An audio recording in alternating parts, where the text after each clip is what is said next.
já cá estamos, parecendo que não, mas já estamos prontos, ou pelo menos quase prontos, para olharmos para um novo caso. É um outro caso na saúde, GenAI nos cuidados oncológicos. Já tenho aqui comigo o Pedro Garcia da Silva, é CIO da Fundação Champalimau, e também o Filipe Canhão, Lead Partner da Deloitte. Sejam os dois bem-vindos. Muito obrigada. Obrigado pelo Vamos convite. olhar com atenção para este vosso caso? Vamos, sim, senhor. Vamos lá. Começas tu? Não, podes começar tu. Então, bom dia e obrigado à PDC pela oportunidade. O meu nome é Pedro Garcia da Silva, parceiro de negócios, e mais o Filipe Ganhão. Vamos contar-nos um bocadinho acerca do nosso projeto de GenAI nos cuidados oncológicos. Portanto, a Fundação Champalimau, vocês possivelmente já ouviram falar de nós. Nós somos uma instituição com um pelour duplo. De um lado, somos um hospital de cuidados secundários na área da oncologia. Tratamos a maior parte dos cancros mais comuns, não é? E por outro lado, somos um instituto de investigação biomédica divididos pelas áreas mais fundamentais, portanto, a descoberta de mecanismos, e por outro lado também nas aplicações da própria descoberta científica ao cuidado de saúde. Ao contrário de outras instituições, optámos por um modelo de patient engagement muito pessoalizado e numa aposta já de longa data na medicina personalizada. De certo modo, criar um ciclo virtuoso entre a descoberta científica e a aplicação médica, de maneira a encurtar o tempo de, chamemos-lhe, go-to-market das decisões, das descobertas médicas. A GenAI aqui providencia-nos alguma facilidade na agilização do processo de onboarding. Portanto, enquanto, como vocês sabem, o câncer é uma doença complexa e, a nível estatístico, na Fundação, cerca de 70% dos nossos doentes são walk-ins ou referrals de outras instituições. Muitos deles já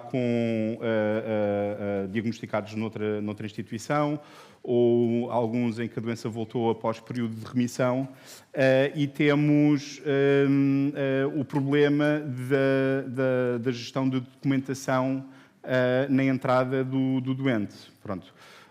Aqui, para terem ideia, é um processo que pode demorar horas, não é?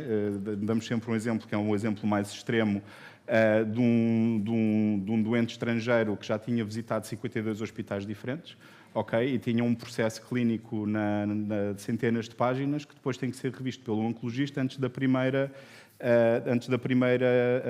consulta, não é? Ao mesmo tempo, temos muitos doentes internacionais, cerca de 12% dos nossos pacientes são internacionais. E este exemplo extremo, mais uma vez, do doente que já tinha andado por hospitais no mundo inteiro, tinha um processo multilingue, inclusive coisas do Médio Oriente, esse tipo de coisas. E depois temos o problema, que já foi aqui mencionado, dos dados virem de uma maneira não estruturada ou semi-estruturada, não é? Portanto, vem uma nota de alta, vem um sumário executivo de um hospital, o médico tem literalmente que andar a lamber papel na altura da primeira consulta. Obviamente que isto vai contra a nossa missão, digamos, de pessoalização dos cuidados de saúde, porque o objetivo é entrevistar pessoas, não é? E a relação estabelecida com o médico é importante no processo de cura também.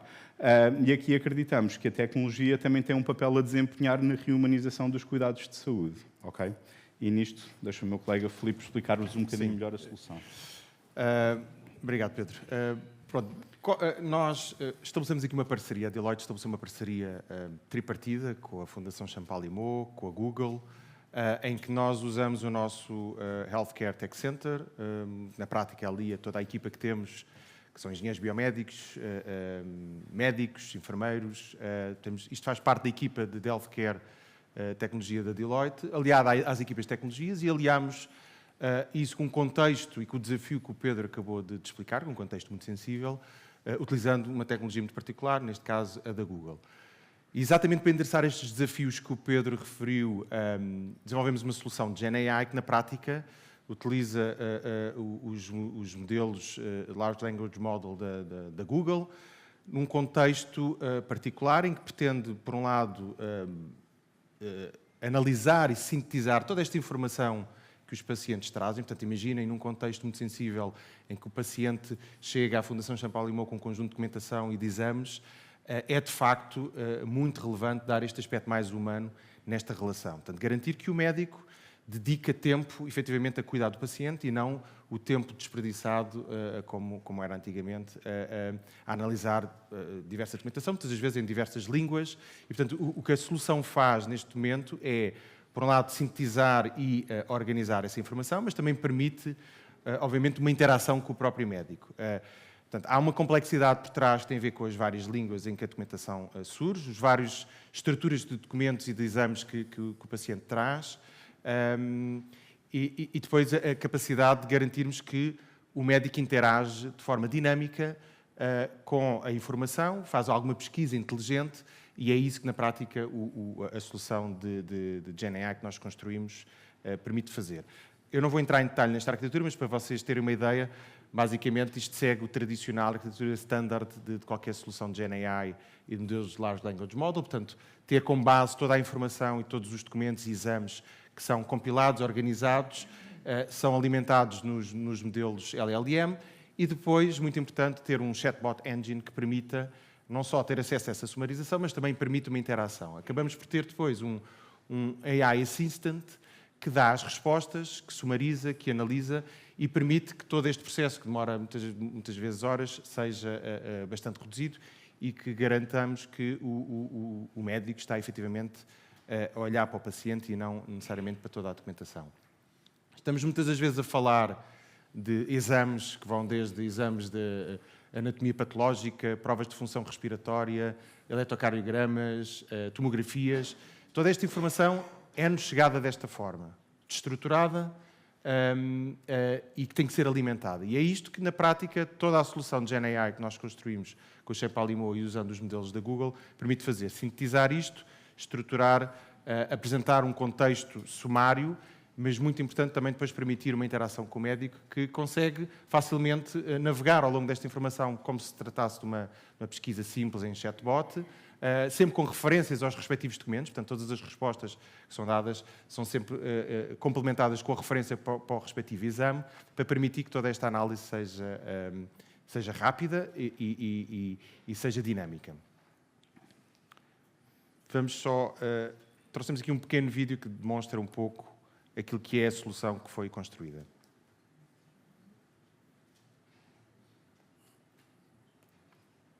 Eu julgo que... Tem que ser alguém na regi. Tem que ser alguém na regi a fazer o play, por favor.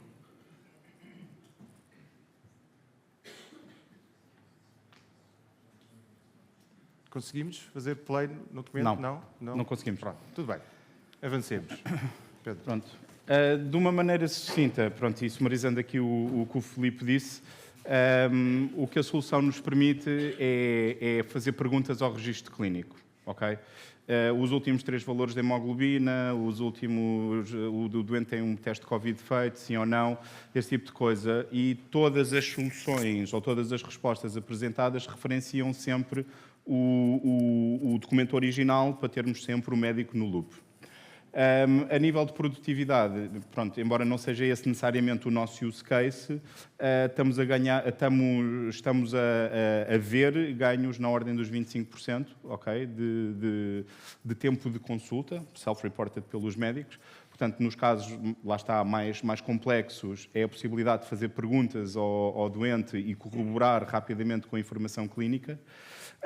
Conseguimos também reduzir um bocadinho os vieses, não é? No sentido que eu acho que não é um facilitismo, ou seja, não há nada de errado na approach, mas o mais comum quando se faz onboarding do doente é ler as notas de alta de outro médico que, às vezes, em alguns casos, especialmente nos mais complexos, já podem incluir vieses. Portanto, isto permite-nos voltar à informação original e não nos focarmos tanto na informação já sumarizada, não é? Portanto, uma nota de alta já há uma redução dimensional a nível da informação útil. Pronto.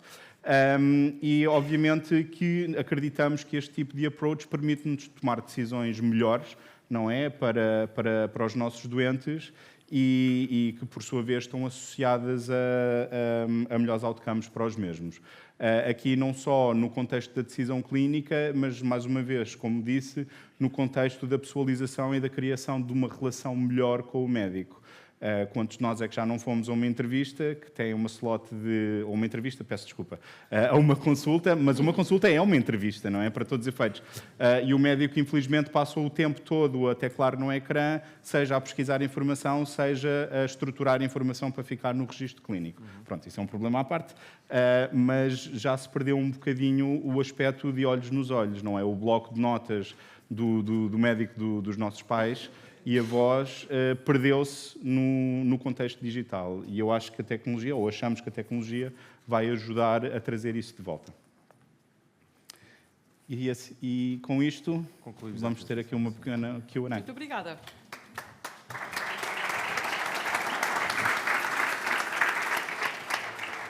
Obrigada, Pedro. Obrigada, Filipe, pelo caso que aqui nos trazem. Estes ambientes hospitalares são, julgo, ou têm, julgo, particularidades que são adicionais. Depois de feito este processo, quais julgam que são as variáveis mais determinantes para chegarem ao sucesso? Pronto, enquanto um otimista tecnológico, não é? Existo ou trabalho dentro de, potencialmente, para além da defesa, são colegas, na classe mais conservadora, no sentido ético, a nível de tratamento de informação. Portanto, os médicos, por natureza, são treinados a ser conservadores porque é um jogo de high stakes. Portanto, a dificuldade, muitas das vezes, é mudança, não é? Mas isso é um problema para todas as empresas. Mas a criação de confiança entre a ferramenta, não é? Porque há aqui um passo de interpretação, não é? Não é um registro clássico. Mas esta geração de confiança da parte dos médicos na ferramenta é um desafio. Portanto, por isso, daí a solução, e é uma pena não conseguirem ver o vídeo, mas daí a termos engenhado uma solução que tem sempre o médico no loop. Ou seja, nunca há a expectativa do médico confiar a 100% na informação, ok? O médico tem sempre um passo de validação na accuracy da informação e isso foi um passo muito importante para a implementação da ferramenta na Fundação. Pedro, há pouco na mensagem de abertura, precisamente o coordenador científico do Evolve tocava nesse ponto, o ponto da confiança. Sim. Nos médicos ainda é mais difícil confiarem em soluções que sejam geradas através da inteligência artificial? Eu aqui também tenho o meu viés, porque trabalho com eles todos os dias, não é? Mas eu penso que sim, porque há implicações éticas muito grandes, independentemente das legais, não é? Na Europa, felizmente, não é tão claro como no caso dos Estados Unidos, mas se há um erro, a culpa é de quem? Não é em termos de liability. É da Deloitte que operacionalizou, é da Fundação que adotou, é da Google que fez o modelo, pronto. E na dúvida, os profissionais de saúde muitas das vezes preferem não adotar as ferramentas. Filipe, como é que isso pode ser contrariado? Esse é um dos desafios que julgam ser mais importantes, levar médicos, pessoas que creem que têm dúvidas, ou suscitam dúvidas em quase tudo, como é que as leva a poder confiar na solução que desenvolveram? É um caso muito particular o setor da saúde, não é? Porque, como o Pedro estava a referir, o resultado ou consequência de uma má decisão tem um efeito diferente do que noutros setores, como é óbvio, e, portanto, é perfeitamente entendível que a classe médica tenha alguma resistência, apesar de eu ter assistido já, eu acho que é bipartido, ou seja, temos muitos médicos que já adotaram este tipo de tecnologias como GenAI e muitos deles até trabalham ativamente e desenvolvem as suas próprias mini-soluções, assim como também temos grupos de médicos que ainda têm alguma relutância e algum ceticismo clínico, mas eu acho que isso Eu acho que isso acontece em todas as evoluções tecnológicas, em muitos setores, é perfeitamente natural. Estamos a falar de uma tecnologia que é recente para todos os efeitos, quer dizer, não é deste ano, é de há 4, 5, 6 anos, que tem estado a evoluir e, portanto, é normal que ainda estejamos num estágio de adoção, de maturidade. A forma de combater isso é muito pela experimentação, mas também garantindo que nada disto substitui um médico. O objetivo disto é libertar os médicos, e estou a falar dos médicos, mas acabo por falar de todos os profissionais de saúde, não é?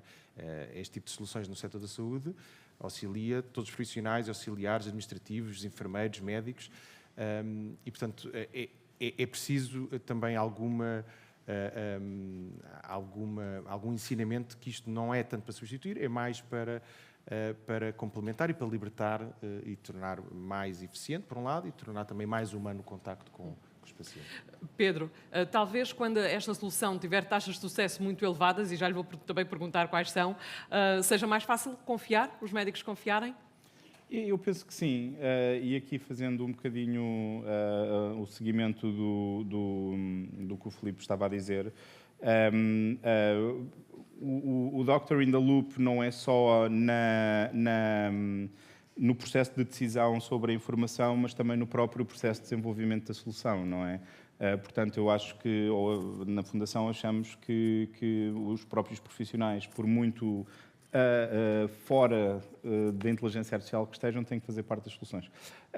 Mas eu acho que, obviamente, quando isto se refletir nos números, não é? E aqui os números não é necessariamente fazer mais consultas, mas no nosso caso em particular seria aumentar a taxa de retenção de doentes, não é? Porque é um problema que todas as instituições de saúde têm, que possamos fazer um link mais causal, não é? Sobre, lá está, a pessoalização dos cuidados. E essa avaliação já é possível fazer, ou esse de uma resultado maneira, não é possível de uma maneira vislumbrar? tímida. Ainda. Pronto, o problema no assessment deste tipo de ferramentas é sempre como é que recolhemos a informação do doente, não é? Portanto, podemos obviamente sempre fazer um questionário de satisfação, etc.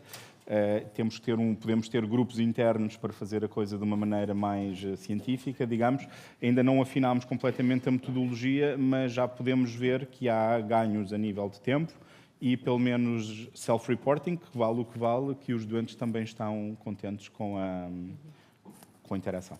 E se o sucesso desta plataforma é fundamental para a própria adesão dos médicos a essa plataforma, como é que medem, que critérios usam para medir esse sucesso?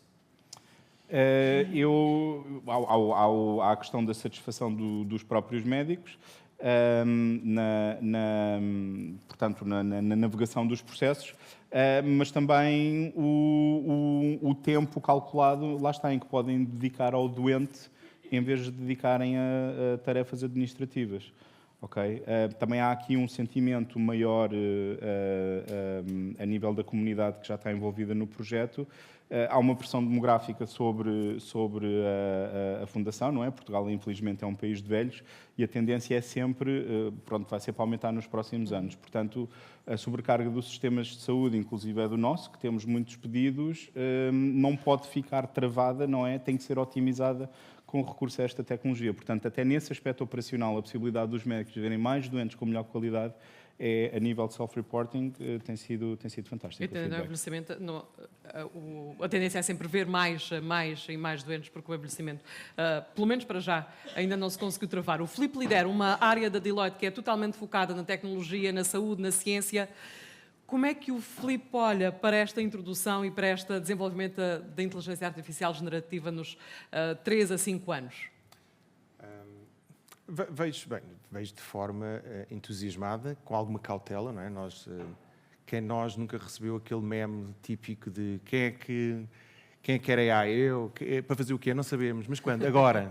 E, portanto, isto tem-se passado muito nos últimos anos. E o que é que acha que se vai fazer daqui a 3 ou em que ponto é que iremos estar daqui a 3 a 5 anos? Vamos estar com mais autonomia, sempre com supervisão do lado do humano, mas com capacidades de Agentic AI, por exemplo, a suportar muitos processos administrativos, clínicos.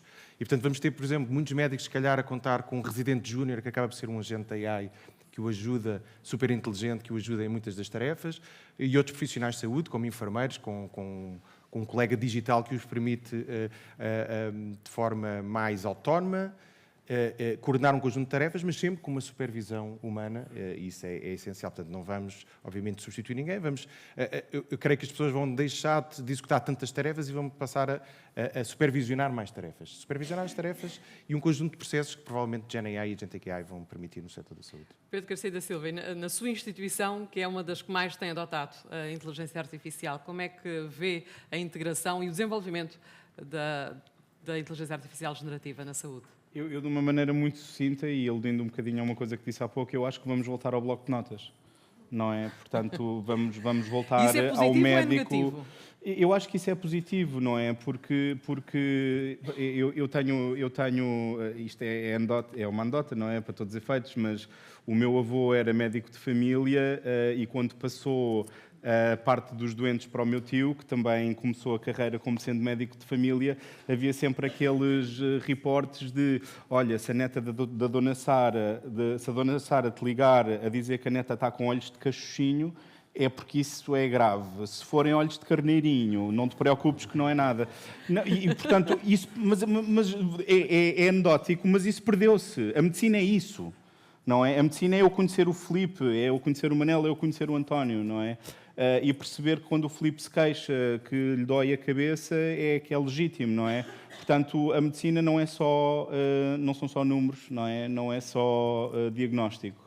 E a tecnologia, mais uma vez, eu acho que nos vem colmatar essa falha, não Ou é? seja, Da hiperdigitalização. É uma saúde mais humana. humana. É. Pedro Garcia da Silva, Filipe Canhão, agradeço aos dois por terem estado connosco. Muito obrigado. obrigada pelo vosso exemplo.